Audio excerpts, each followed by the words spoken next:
what we can do is when we're sending, if you're a leader and you're sending out these bland, boring emails that make it sound like they're coming from a salesperson, but they're automated, take a look at your engagement. How many emails are you sending? How many emails are getting opened? And how many emails are actually getting responded to?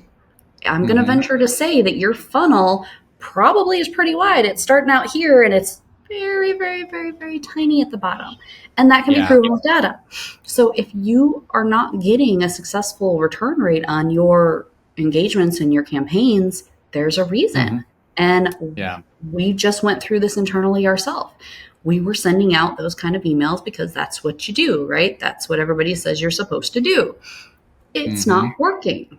It, in some cases, was doing the opposite. It was turning people off because it was too much. You know, there's a balance between how many emails do you send, how often do you send them, how long do you wait in between. And if your content is boring and vague and like everybody else's, it's going to make it even worse. People are going to hit that spam button, right? And now your domain is going to get flagged. You're going to have deliverability problems.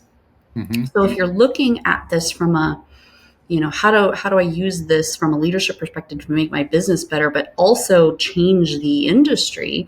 That's how. I'm making mistakes.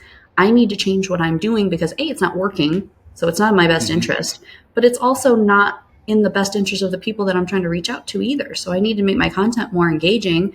I need to, you know, if it's the middle of the day and they're opening an email, I want them to enjoy my email. I want them to laugh. I want them to be happy that we've had this kind of engagement, because otherwise that's the first impression that they're getting of me. That's the first impression that they're getting of my company. So we need to do that not only on email, we need to do that on social media. We need to do that everywhere, because it's just like if I walked up to you in person, you know, if we're at a conference or something, if I walked up to you and said something weird like a robot, you'd be like, who's this crazy person? Get away from me.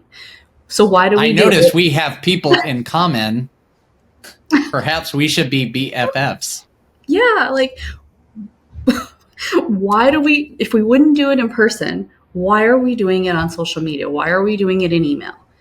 We need to be more genuine. And I think that that's going, I don't have the data yet. We haven't been doing it long enough, but I think it's going to resonate better. And I think we're going to make more genuine connections with people. And even if it doesn't lead to more business, I think it'll lead to better community.